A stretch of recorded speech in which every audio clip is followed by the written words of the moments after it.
Masih dari kawasan Jalan Gajah Mada 144 Singaraja, Bali, Perusahaan RRI Singaraja. Kembali lagi seperti biasa di siang hari ini, yaitu di Klinik Angkasa bersama Ikatan Dokter Indonesia.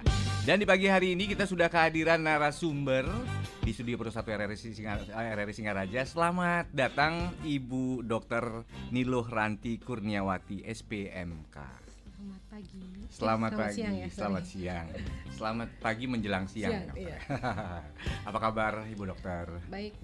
Baik ya. Baik pendengar, di kesempatan siang hari ini seperti biasa kita akan menjelajahi topik yang sering menjadi pertanyaan banyak orang, yaitu perlukah apabila kita setiap sakit kita meminum obat antibiotik ya. Jadi kita akan mengupasnya lebih dalam lagi bersama narasumber kita, yaitu Dr. Niluh Ranti Kurniawati, SPMK. Sebenarnya dokter, sebelum kita lebih jauh lagi, pemahaman antibiotik itu sebenarnya seperti apa dokter? Oke, jadi antibiotik itu mungkin udah familiar ya. Kita semua udah sering dengar, terus sering minum mungkin ya. Jadi antibiotik itu kan suatu jenis obat-obatan di mana yang fungsinya adalah sebagai antibakteri. Antibakteri. Di sini khusus kita bicara tentang antibakteri. Itu biasanya infeksi yang terjadi pada tubuh manusia yang disebabkan oleh bakteri sehingga harus dapat antibiotik. Nah itu. Jadi cuman yang berkembang ke belakang ini semua jenis infeksi orang-orang sering minumnya antibiotik, padahal infeksi itu bisa terjadi karena bakteri, bisa karena virus juga virus ya? Kemudian ada jamur ya, dan parasit satu lagi. Parasit. Itu obatnya beda, bukan antibiotik, tapi kalau antivirus ya, kalau virus ya antivirus. Antivirus gitu ya. Iya, Berarti ini kebanyakan lebih mendominasinya ke bakteri ya? Iya, jadi antibiotik itu yang beredar banyak di masyarakat itu memang sebenarnya untuk bakteri. Sedangkan ya, masyarakat belum tentu terkena infeksi bakteri. Gitu. Sehingga mereka mungkin minum secara salah-salah. Itu yang sering terjadi sekarang ya. Mungkin kemarin ada yang sempat mengikuti berita ya, ada yang sempat boom itu dari suatu harian. Ya. Menyatakan tingginya resistensi terhadap antibiotik oleh bakteri akibat pemakaian antibiotik yang tidak bijak ya, berlebihan. Oke. Sekarang kita pengen memberikan pemahaman kali ya kepada pendengar setiap Perusahaan RRI Singaraja. Mungkin dokter bisa menjelaskan perbedaan antara infeksi bakteri dan virus itu serta kriteria yang seharusnya ternyata antibiotik ini ya, seperti itu. Oh ya. Jadi kita mungkin agak susah ya kalau secara awam memastikan bahwa ini infeksi bakteri atau virus atau jamur atau parasit, tapi kita mengetahui bahwa untuk penyakit-penyakit ringan seperti misalnya infeksi saluran nafas atas itu yang sering terjadi ya di masyarakat umum tanpa harus periksa ke dokter gitu, kita sudah tahu oh ini kayaknya batuk pilek nih, infeksi saluran nafas. Nah itu 90% disebabkan oleh virus. 90% iya, jadi biasanya dengan seiring meningkatnya imunitas tubuh dalam 5 hari itu akan membaik sendiri. Apabila terjadi perpanjangan gejala gitu, misalnya sampai lebih dari seminggu, mungkin teman-teman perlu ke fasilitas kesehatan ya untuk mendapatkan pemeriksaan yang lebih lanjut untuk memastikan bahwa jangan-jangan ini ada ikutan infeksi bakteri atau jamur atau parasit seperti itu. Jadi untuk memastikan gejalanya sama ya, biasanya ada demam kayak gitu ya. Kalau misalnya dia infeksi saluran nafas bisa disertai dengan nyeri tenggorokan. Untuk bakteri atau virus juga mirip seperti itu. Hanya ada pemeriksaan khusus mungkin dari harus dokter yang melihat gitu ya. Oh misalnya dari bentuk saluran nafasnya ada di faringitis, di faringnya atau di laringnya ada kemerahan seperti itu. Itu kan harus dievaluasi oleh yang lebih kompeten. Kalau kita sendiri kadang nggak tahu ya, di rumah kita lihat di kaca gitu atau ini nggak bisa. Jadi kalau misalnya ada perpanjangan gejala yang tidak membaik dengan istirahat atau minum air putih seperti itu, silakan lakukan pemeriksaan. Pemeriksaan terlebih lanjut lagi ya. Yang kompeten itulah. Baik, ingin tahu jenis-jenis mungkin sakit yang tidak perlu menggunakan obat antibiotik itu seperti sakit-sakit apa aja jenis-jenisnya? Kalau secara umum sakit-sakit yang sering kita alami ya, misalnya yang sering saya lihat tuh orang batuk pilek. Batuk pilek. Ya, mungkin karena dulu pernah dia terkena infeksi bakteri, mungkin pernah ya memeriksakan diri ke dokter gitu, terus dikasih obat X gitu ya, antibiotik gitu, sembuh gitu.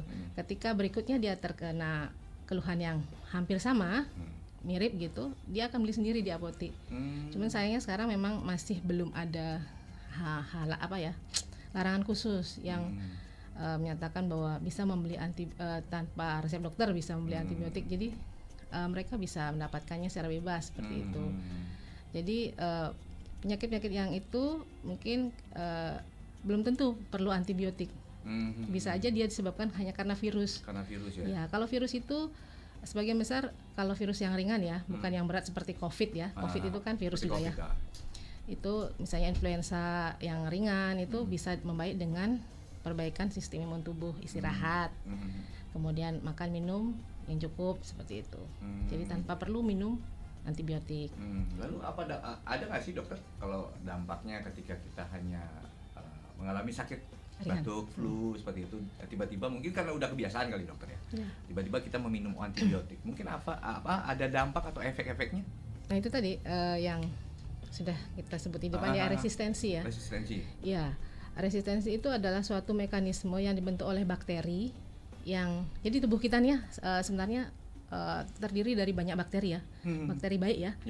Suatu ketika dia diberikan paparan obat-obatan antibiotik yang sebetulnya dia tidak perlu, dia akan membuat suatu mekanisme bertahan hidup sebenarnya dengan membuat resistensi ya, suatu sistem dalam tubuhnya dia resisten terhadap obat-obatan jenis antibiotik ini, sehingga suatu ketika di mana kita betul-betul membutuhkan antibiotik ini, mungkin kita terkena infeksi yang betul-betul bakteri ya, bukan virus itu, nggak mempan obatnya, jadi nggak ada obat-obatan yang golongan antibiotik yang bisa memperbaiki kondisi infeksi kita.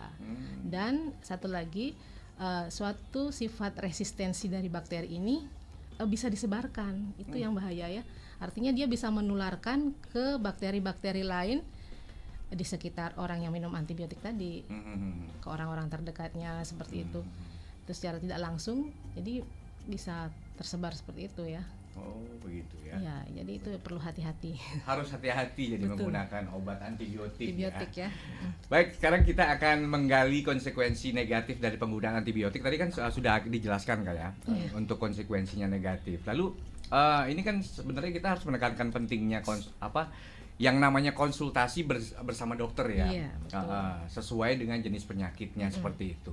Biasanya sih yang namanya kalau luka kita jatuh dari motor, apakah itu perlu, Dok? Nah, kita lihat lukanya lagi. Sebenarnya tubuh itu sudah punya mekanisme untuk mempertahankan diri dari paparan-paparan luar ya, termasuk bakteri seperti itu.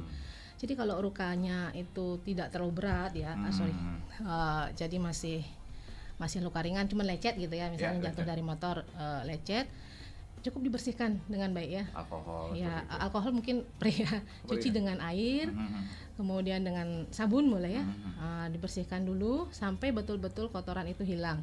Kalau lukanya tidak terlalu dalam, sebetulnya diberikan antiseptik seperti betadine, kemudian jenis-jenis salep yang untuk di kulit itu, ya memang ada antibiotiknya tapi efeknya tidak secepat resistensi dengan obat minum ya. Jadi cukup dilakukan perawatan itu saja, perawatan luka tanpa perlu minum antibiotik. Tetapi bila lukanya itu cukup besar, dalam, kemudian kotornya sampai masuk, kadang kan ada jatuh yang berat ya, kecelakaan yang berat gitu. Ya kita lihat lagi, kalau udah kecelakaan berat biasanya sudah datang ke fasilitas kesehatan, pasti sudah dilakukan pembersihan. Kalau memang menurut dokter situasi lukanya tidak memungkinkan untuk hanya dirawat luka saja dan ada kecenderungan menuju infeksi, biasanya akan diberikan. Tapi kalau misalnya jatuh-jatuh seperti biasa di rumah, cukup dengan antiseptik aja. Biasanya anak-anak jatuh dari sepeda atau lari-lari. Cukup diberikan dibersihkan ya, yang penting bersih ya. Biasanya yang menyebabkan infeksi itu adalah ketika tidak dibersihkan dengan baik. Karena kan saat pembersihan juga nyeri pasti kan ya, sekedarnya gitu ternyata masih ada sisa-sisa seperti itu, kotoran yang menempel, kemudian di kotoran itu ya ada bakteri pasti ya, di udara pun ada bakteri. Ya. Iya. Ya tergantung kita aja yang cara menyikapinya. Iya betul.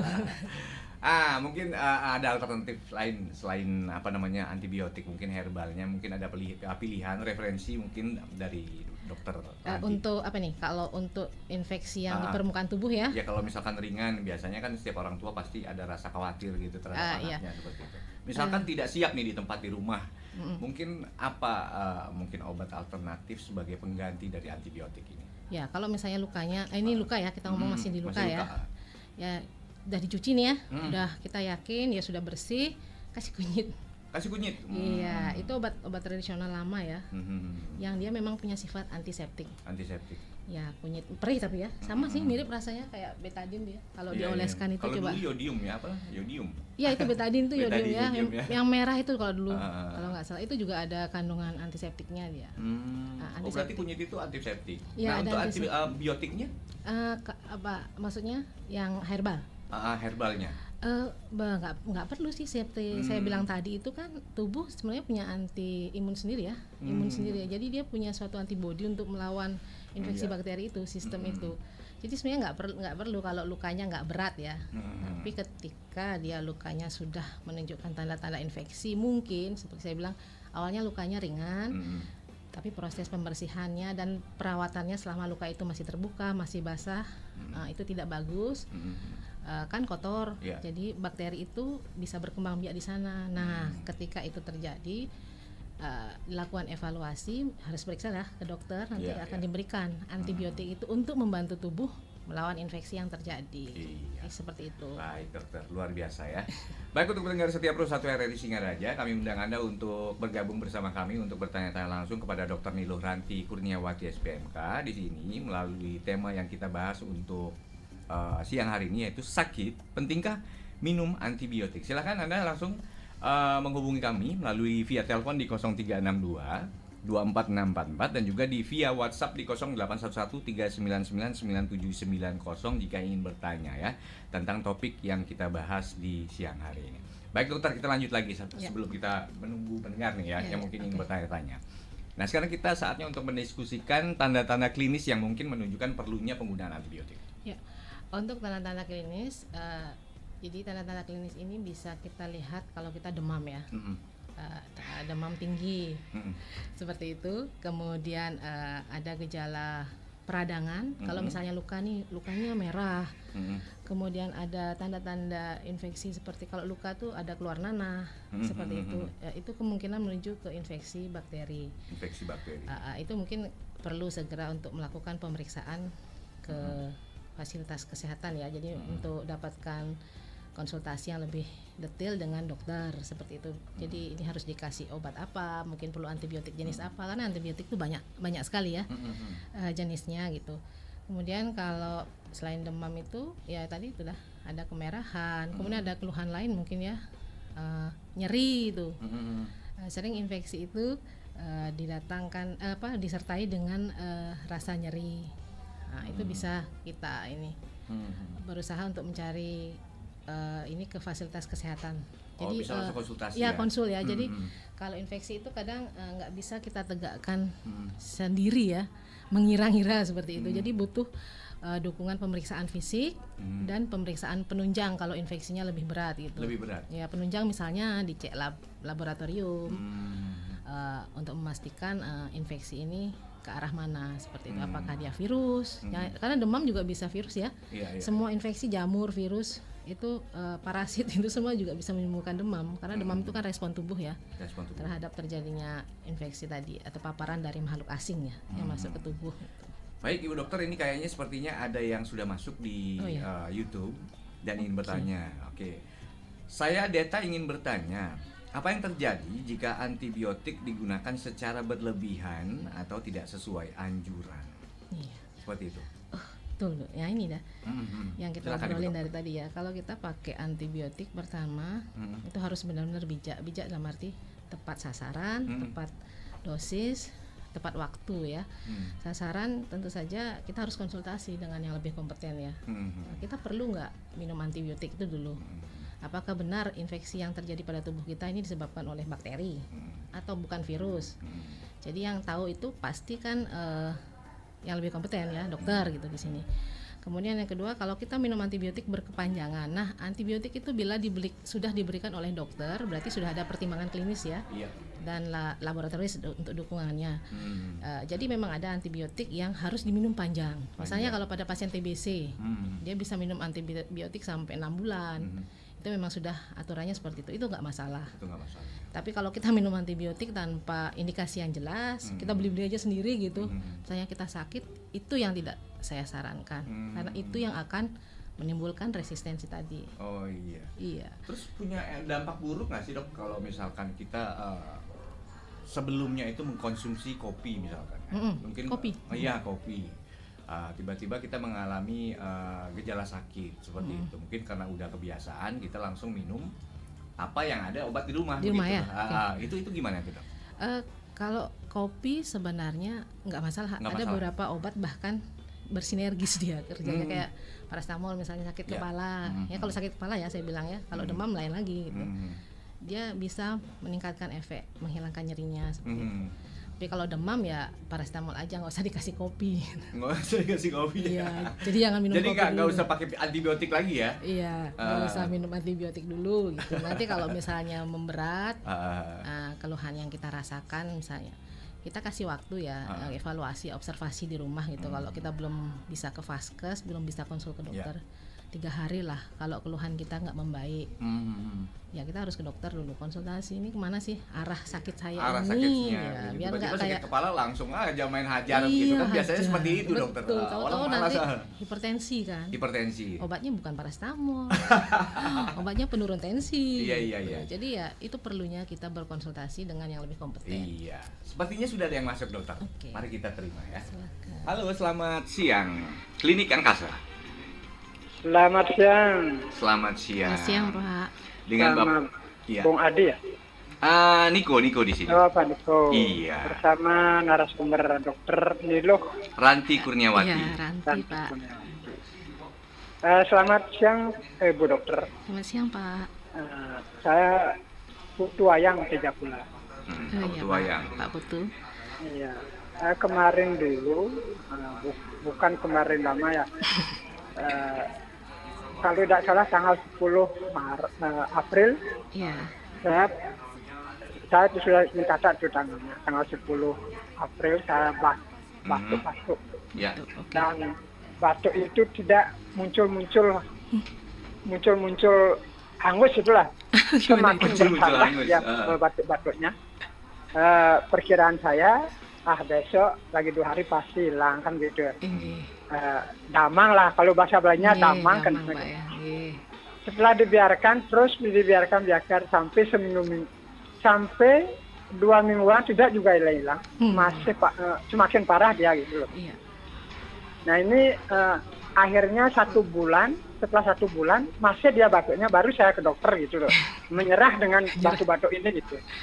Ada nggak masalah batuk ini karena kecapean atau karena salah makan, mungkin minum atau kopi berlebihan gitu, ada seperti itu. Pertama yang kecapean ini dah, ada batuk itu karena kecapean sehingga tidak hilang-hilang itu. Cuma itu aja dokter. Iya. Semua tunggu jawabannya ya. Iya. Oke, baik. Terima kasih Pak Putu Ayang. Putu. Iya. Silakan dokter menanggapi. Coba jawab ya. Tadi saya belum sempat nanya Pak Putu akhirnya ditegakkan apa diagnosanya 1 bulan dari dokter. Ya. Apakah memang cuman karena infeksi bakteri ringan atau bakteri yang berat gitu. Kalau kayak tuberkulosis, TBC itu kan bakteri berat ya. Ya. Gejalanya bisa dengan batuk lama, kemudian disertai demam, seperti itu gejala awalnya. Cuman kalau yang Pak Putu bilang tadi, apakah bisa nih karena makanan? Bisa.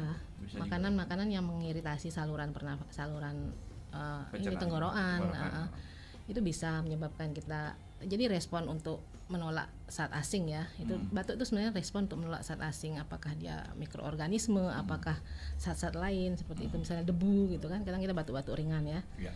Bisa saja. Kalau kelelahan pun bisa timbul seperti itu. Jadi respon tubuh kita terhadap efek mungkin kita terlalu capek, begadang seperti itu. Kemudian kita nggak sengaja makan apa gitu, pas dalam kondisi itu bisa aja muncul batuk. Tapi kalau sudah sampai batuknya lama Pak ya, seharusnya 3 hari aja Bapak konsul segera nih dengan dokter ya. Ini sampai 1 bulan, apakah dia disertai dengan keluhan demam berulang, kemudian kelelahan berlebihan, apalagi sampai penurunan berat badan seperti itu. Ya mungkin ada infeksi bakteri di sana yang menyertai sehingga batuknya nggak sembuh-sembuh. Nah itu tadi yang sangat saya sarankan ketika sudah ada gejala-gejala keluhan di luar kondisi normal kita yang sudah lebih dari 3 hari ya, makanya saya kasih batas waktu observasi deh kondisi itu sampai 3 hari ya. Sampai 3 hari. Nah, kalau nggak membaik dengan istirahat ataupun dengan segeralah gitu iya, ya. konsultasi agar tidak memberat. Seandainya pun ada infeksi bakteri, segera mendapatkan pengobatan antibiotik yang tepat ya. Jadi cepat tertangani masalahnya seperti itu. Iya. Baik, ada lagi yang bertanya nih, Dok. Bagaimana cara menentukan apakah suatu penyakit membutuhkan antibiotik atau tidak? Sebenarnya tadi udah dibahas ya. Boleh diulang kembali mungkin. Kita sharing lagi. Jadi apakah suatu penyakit perlu nih antibiotik? Jadi ya tentu kalau secara kok kasat mata ya, maksudnya kita secara awam itu nggak bisa menentukan langsung. Jadi perlu suatu konsultasi dengan pihak yang lebih kompeten. Di sini saya sebut dokter ya. Iya. Jadi dokter nanti akan melihat gejala klinis, bagaimana tanda-tanda yang muncul pada tubuh pasien, apakah demam, kemudian ada kemerahan, ada tanda-tanda nyeri, mungkin ada keluar nanah. Di tenggorokan pun bisa bernanah ya kalau ada infeksi ya. Misalnya di amandel nih, pernah dengar ada amandelnya sampai bernanah, itu kemungkinan sudah ada infeksi bakteri seperti itu. Itu membutuhkan konsultasi dan evaluasi dari yang lebih kompeten. Kemudian ada sarana penunjang seperti biasanya dilakukan pengecekan laboratorium untuk memastikan. Jadi apakah ini memang ke arah infeksi apa nih? Iya. Baik, sudah jelas ya buat pendengar setiap Pro 1 RRI Singaraja apa yang dijelaskan oleh Ibu Dokter Nilu Ranti Kurniawati SPMK ya. Dan sekarang kita lanjut lagi Dok ya sebelum ini. Tetapi buat pendengar yang ingin bergabung bersama kita, sekali lagi saya undang di 0362246644 dan juga di 081139999790. Baik, coba saya akan cek di WhatsApp-nya dulu apakah ada yang sudah bertanya. Oke, halo Kak. Oh bukan, oh iya benar. Halo Kak, Asri di Jimbaran. Mau nanya Kak, kadang aku sakit tuh lupa habisin antibiotik. Kira-kira apa ya akibatnya? Jadi takut. Itu gimana tuh Dok? Wah bener nih takut nih. Perlu khawatir memang. Jadi kalau misalnya kita periksa nih ke dokter, kemudian dokter melihat mengevaluasi ternyata memang perlu nih kecurigaan karena infeksi bakteri ya, kita dikasih antibiotik, sebaiknya dihabiskan. Dihabiskan ya? Iya. Kalau itu kan udah sesuai anjuran dokter ya? Iya betul. Biasanya dokter akan memberikan batas 3-5 hari. Untuk kondisi ringan minum antibiotik ya. Nah, bila tidak dihabiskan itu akan bisa menyebabkan resistensi tadi. Iya, jadi bakteri itu kan prinsipnya cuma bertahan hidup ya. Sama aja dia dengan makhluk-makhluk hidup yang lain dia makhluk hidup nih, tapi kecil gitu. Kita nggak bisa lihat. Jadi dia cuma survive. Caranya survive itu yang hebat sekali. Dia bisa membentuk suatu resistensi. Dimana ketika kita lagi terpapar bakteri yang sama, itu kita dapat antibiotik yang sama, nggak mempan dia. Nggak mempan ya? Ya, yang berat lagi kan kalau jenis antibiotiknya yang lebih tinggi nggak ada lagi gitu. Kalau masih ada mungkin kita bisa cover dengan antibiotik yang lain ya. Tapi ketika antibiotiknya yang harusnya dia bisa masuk nggak bisa karena resisten, karena sistem kekebalan bakteri tadi ya, dia membuat suatu mekanisme itu yang bahaya. Jadi kalau memang sudah disarankan oleh dokter, jangan sampai lupa. Jangan sampai lupa. Ya, kasih timer di HP-nya. Kalau masih belum sembuh juga, silakan kembali lagi konsultasi lagi. Betul. Nah, sekarang kita lanjut lagi ke materi yang lain, yaitu lebih pada penjelasan tentang hubungan antara pola hidup sehat dan efektivitas antibiotik dalam tubuh ya, Dokter ya. Mungkin bagaimana pola hidup sehari-hari yang harus kita lakukan biar kita bisa mempengaruhi efektif antibiotik yang dikonsumsi itu Dokter. Waduh agak susah nih ya. Silakan Dokter. Ya, kalau pola hidup secara umum mungkin semua dokter akan menyarankan pola hidup sehat yang bersih bersih karena tadi juga ada ya sempat saya dengar di awal itu bagaimana kuman sedikit aja 5 detik aja nempel tuh langsung bisa berkoloni istilahnya ya, dia langsung membentuk teman-temannya, membentuk suatu perkembangbiakan ya seperti itu. Jadi penting sekali untuk cuci tangan, itu yang pertama ya. Apapun yang ingin kita lakukan terutama saat mau makan itu cuci tangan. Kemudian bagaimana cara kita batuk atau bersin gitu ya. Ya. Itu hal yang sepele mungkin ya. Perlu kita jaga supaya saat kita batuk-batuk bersin kita tidak mentransfer bakteri yang tadi ada di mulut kita ke orang lain. Itu pola hidup bersih yang sederhana tapi mungkin itu yang bisa membantu. Jadi kalau efektivitas penggunaan antibiotik ya jangan pakai antibiotik sembarangan supaya antibiotik itu betul-betul efektif di saat betul-betul efektif kita ya. perlukan ya. Jadi saya sarankan jangan beli antibiotik sendiri ke apotek. Walaupun merasa kayaknya nih Kayaknya ini nih yang infeksi bermanfaat. ini nih aku beli Iya, iya. aja nih. Jadi jangan Iya. saya lebih baik konsultasi dulu ke dokter, memastikan apakah Anda ini betul-betul kena infeksi bakteri atau jangan cuma virus doang atau malah jamur nanti. Jamur beda Obatnya lagi ya ininya. beda lagi obatnya antiseptiknya. nanti ya dapatnya anti jamur. Anti Ya, jamur. beda banget sama antibakteri ya, antibiotik itu beda banget. Jadi cara kerjanya beda. Jangan sampai kita salah minum obat sehingga menimbulkan efek yang lebih besar nantinya terhadap antibiotik ini. Jadi resisten itu berat banget nanti masalahnya. Iya. Oke, sekarang kita lanjut tentang pembahasan masalah keamanan nih dokter. Oke. Keamanan untuk penggunaan antibiotik. Mungkin ada kelompok-kelompok tertentu seperti anak-anak atau iya. ibu hamil. Itu Iya, gimana? betul. Untuk keamanan antibiotik itu pertama nggak ada yang aman untuk ibu hamil. Nggak ada yang aman itu Nggak untuk ada ibu aman, hamil ya? tapi- Pasti ada dampaknya itu. Iya pasti. Karena semua masuk kategori B ke atas, B, C, D itu ya kalau obat-obatan itu ya. Tetapi dikala seorang ibu hamil terkena infeksi bakteri, biasanya infeksi saluran kencing seperti itu, dokter akan memilihkan yang golongan yang efek sampingnya lebih sedikit, paling minim lah. Paling minim ya. Karena Biasanya kalau antibiotik itu ada ininya ya dokter ya? Ada ukurannya ya?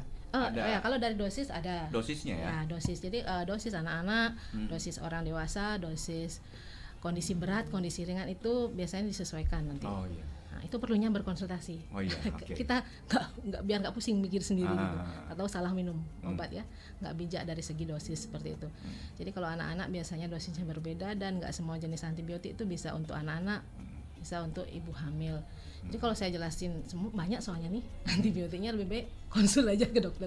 Iya, lebih Untuk baik memastikan konsultasi ya aja untuk memastikan obatnya ya. apa, terus dosisnya bagaimana, Iya. seperti itu. Jadi nggak sembarangan kita mengkonsumsi untuk golongan antibiotik ini khususnya ya. Iya. Baik, sudah ada yang bertanya lagi Bu Dokter Ya. di via WhatsApp. Mau nanya Ibu dan Bapak narasumber, kalau kunyit dibakar apa bisa dipakai sebagai antibiotik? Iya, kunyit ya. Kunyit itu memang secara herbal dia ada kandungan antibiotik, ada kandungan antiseptik juga. ya. Cuman mungkin literatur yang menyatakan berapa persen seperti itu kemampuannya untuk membasmi bakteri ya, menghilangkan bakteri, dan jenis bakteri apa saja yang bisa dihilangkan oleh kunyit itu yang belum pernah saya baca terus terang. Tapi memang ada efeknya seperti itu.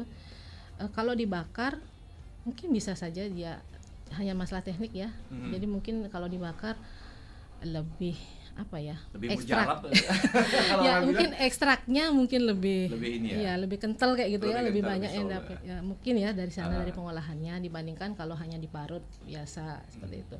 Tapi memang kunyit memang sudah banyak yang meneliti bahwa kunyit ini memang ada kandungan antiseptik, antibakteri. Cuman karena bakteri itu kan banyak ya Pak ya, Pak Niko, jadi banyak sekali jenis bakteri. Jadi kita biar tepat mau nembak apa nih, bakteri itu macam-macam sekali namanya. Itu mau nembak dengan apa? Cuman kunyit ini yang belum pasti. Dia memang spektrum tembakannya luas untuk jenis bakteri macam-macam atau hanya bakteri tertentu. Itu yang belum pernah saya baca. Mungkin berarti lebih ininya ke ini ya kali ya, ke antiseptik. antiseptiknya kali ya, Antiseptik ya. antiseptik. Untuk Jadi pencegahan kali ya antiseptik itu dia lebih menurunkan jumlah bakterinya tapi tidak memusnahkan secara tuntas seperti itu. Nanti imun tubuh yang membantu. Imun tubuh yang Iya. berproses di Berproses dalam dalam ya. ya. Oke, sekarang menekankan pentingnya mengikuti dosis, Dosis, masalah dosis ya. dan durasi pengobatan antibiotik yang Betul. diresepkan dokter. Nah, ya tadi itu dah. Salah satu efek yang paling berat ya resistensi kan. Resistensi. Ya, ketika kita minum dosis yang tidak sesuai, bakteri yang dipapar itu tidak akan mati. Jadi dia masih hidup. Nah, ketika dia masih hidup, dia akan berpikir ya ceritanya, saya nggak tahu gimana. Dia akan bentuk, saya gimana nih biar nanti kena lagi. Saya mau dia kena antibiotik ini lagi, biar saya nggak mati nih. Iya, Ini iya, bikin resistensi lah dengan dosis yang nggak tepat tadi. Iya. Itu bahayanya. Jadi bagaimana kita minum antibiotik biar langsung ngebom, langsung ya, ya langsung padam bakterinya gitu ya. gitu. Jadi tidak muncul lagi infeksinya itu tuntas kan. Nah, tapi jangan sampai nggak habis juga seperti yang tadi ya. Ketika bakteri itu sudah mulai turun jumlahnya, kita sudah minum antibiotik yang tepat, dosisnya sudah tepat, tapi lupa di tengah jalan yang masih keliang-keliang itu bakterinya bisa. Yang masih mondar-mandir Iya, ya. itu masih keliang-keliang itu setengah mabuk, setengah teler gitu. Iya. Dia bisa ini lagi survive lagi. Nah, itu yang bisa saya berpikir ya, bukan berpikir, membentuk suatu mekanisme resisten. Itu yang bahaya. Jadi penting sekali dosis yang tepat, jadi sesuai dengan berat badan, kemudian sesuai dengan jenis infeksi bakteri apa. Jadi dokter tuh biasanya berpikir, oh ini kemungkinan infeksi bakteri apa nih di saluran nafas yang sering. Golongan A, B, C itu, oh antibiotiknya yang cocok ini nih.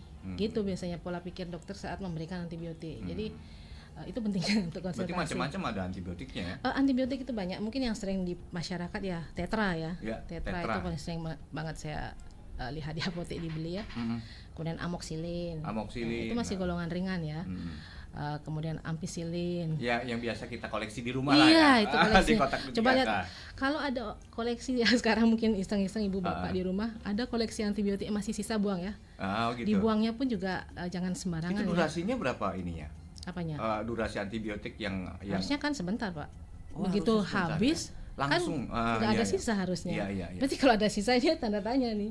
Lupa Iya. minum. Maksimal itu berapa hari kalau misalkan kita yang umum lah ya dokter ya? 5 hari. Seperti 5 hari ya. Iya. Amoxicillin misalkan kan. Iya. Kita koleksi di rumah gitu kan. Iya. Jaga-jaga lah seperti itu. Oh, maksudnya kalau kita simpan itu. Kalau kita simpen. Wah, ya nggak saya sarankan dong nyimpan antibiotik, nggak boleh berarti dong. nggak boleh emang. Nggak boleh. Ya. Kalau yang boleh disimpan di rumah obat-obatan itu adalah paracetamol. Kemudian obat batuk pilek, betadine, betadine, antiseptik itu yang harus ada di kotak P3K. Kalau antibiotik nggak usah disimpan di. Berarti durasinya sangat cukup ini ya.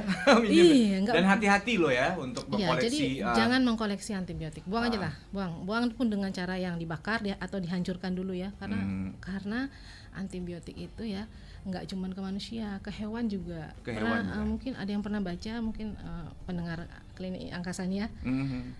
Di ayam itu pernah ada penelitian yang membuktikan bahwa telah terjadi resistensi antibiotik. Padahal ayam nggak minum antibiotik ya, tapi ada kecenderungan pemberian antibiotik itu untuk membesarkan katanya, mempercepat pertumbuhan proses ayam. pertumbuhan ayam. Ya, mungkin pernah dengar seperti itu. Oh begitu. Iya, kemudian itu bisa saling memapar itu bahaya. Iya, berarti harus ada ini ya, harus ada edukasi lagi ya, lebih edukasi ke masyarakat. Kemudian mungkin masih digodok ya, karena kemarin booming itu ya di suatu harian itu regulasi ya, yang lebih memastikan untuk pemakaian antibiotik ini lebih bijak seperti itu. Oke, baik pendengar, kita undang sekali lagi, kita sudah berada di menit 44 lepas dari 11 siang. Untuk pendengar yang ingin bergabung silakan join bersama kita di sini untuk bertanya-tanya lebih lanjut lagi, mungkin mengenai dampak atau apa. Pokoknya it's all about antibiotik. Di 0362246444 dan di 081139999790. Mumpung ada masih waktu dok ya. Waktu kita kurang lebih berapa menit lagi? 15 menit lagi Bu. Kurang lebih ya. Mungkin ada ini dok, edukasi sedikit lah tentang ke masyarakat tentang antibiotik ini. Iya, itu pesan saya cuma satu sih. Jangan beli antibiotik sembarangan. Jangan beli antibiotik sembarangan dan harus anjuran dokter. Iya, jangan simpan-simpan. Boleh simpan obat tapi jangan antibiotik. Ya, jadi kalau memang perlu antibiotik sebaiknya konsultasi dulu. Oke, sekali lah konsultasi dulu ke dokter, periksa. Kalau memang perlu pasti akan diberikan oleh dokter. Kalau nggak perlu dokter nggak akan memberikan itu. Okay? Jadi jangan mengkoleksi, menyimpan itu ya di rumah tadi ya Pak Niko ya. Di kotak P3K kalau ada antibiotik udah nggak usah buang, nggak usah minum. Jadi apa aja yang diperlukan ya? Obat-obat umum? Ya paracetamol. Ingat yang ya. sirup ataupun tablet ya. Kemudian itu tadi betadine kalau misalnya ada luka ya, untuk rawat luka. Kemudian obat batuk pilek mungkin. Ya misalnya kalau batuk pilek ada obat flu itu ya, ada paracetamolnya, ada CTM-nya kayak gitu. Itu boleh. Minyak kayu putih yang begitu aja lah ya. Obat urut kayak Vicks yang itu ya. Vitamin boleh. Vitamin yang ringan-ringan aja, jangan yang sampai yang berat-berat seperti antibiotik ya. Itu sebenarnya obat berat ya, tapi mungkin udah salah kaprah ya di masyarakat menganggap udah biasa nih gitu. Udah biasa. Super tetra gitu. Apa aja masuk udah super tetra diare dia juga padahal belum tentu itu obatnya gitu seperti ya. itu ya. Akhirnya dapat juga ya. Baik, satu penelpon lagi ya, Iya. Bu Dokter ya. Halo, selamat siang, Klinik Angkasa. Selamat siang, Mas Iko. Iya, Kali- selamat. masih sedikit ya saya mau nanya. Oh, Pak Putu Wayang. Oh, Oke. masih Pak Putu, iya. Silakan Iya. Pak Putu Wayang. Gimana Pak? Ini mumpung saya dengar tadi masalah vitamin. Hmm. Oh, vitamin. Tentang vitamin ada itu. Ya. Iya, Pak. Itu memang perlu ya vitamin itu kita konsumsi ya. Padahal kita kan sudah makanannya sudah banyak kalori rasanya. Tapi apa vitamin itu perlu? Ada vitamin bermacam-macam vitamin. Ada apa tuh? B kompleks Pak ya. Vitamin B kompleks, ada vitamin yang apa tuh namanya tuh Bikom C. Iya. Ada lagi yang lebih apa tuh lebih bagus mungkin itu kan? Iya, lebih Karena mahal Pak. warna dari dilihat dari warnanya apa ini mentereng sekali warna. Obatnya Lebih keren, pasti Pak, ya. Mantap nih harganya. Harganya mantap. Ya.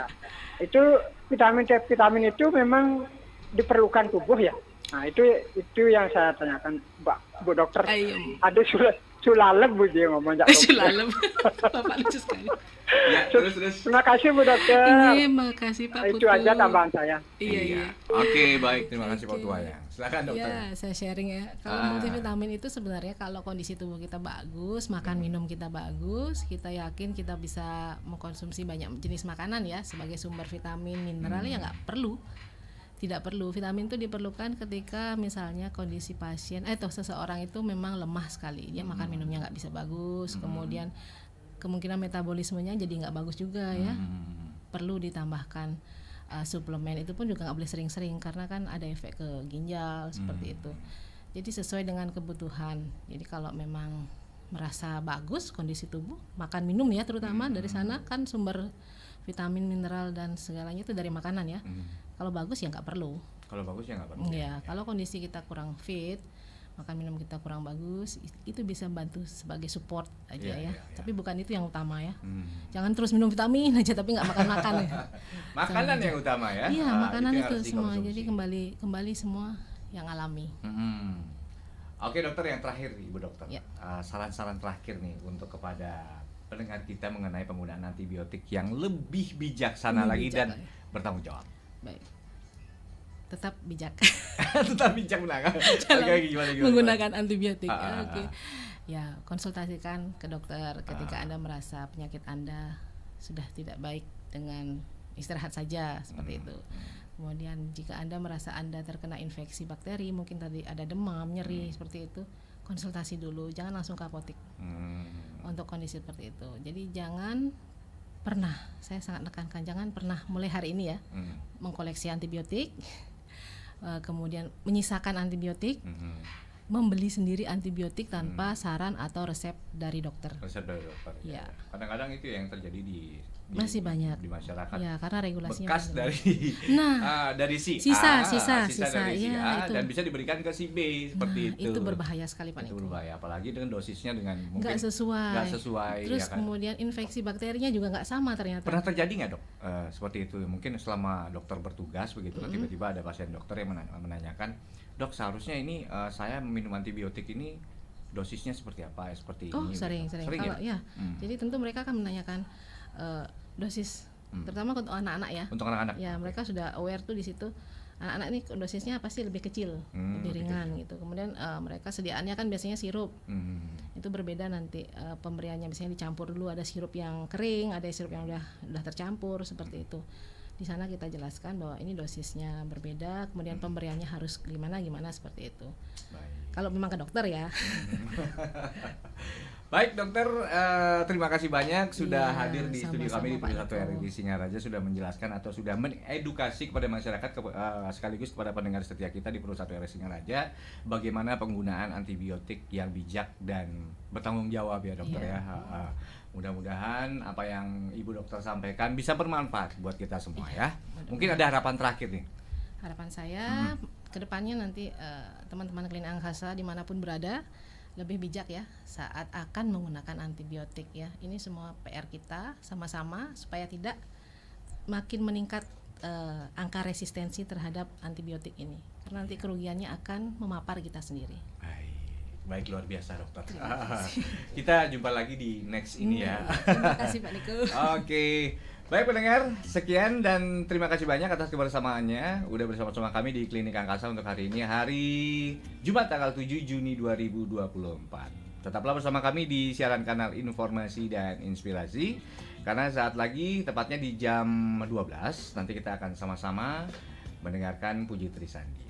Baik, saya Niko Ardinata. See you dan sampai jumpa.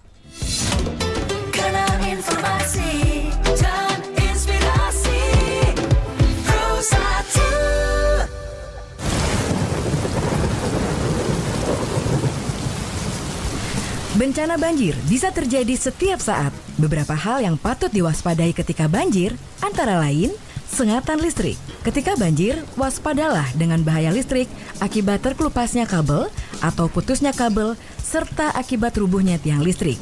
Matikan aliran listrik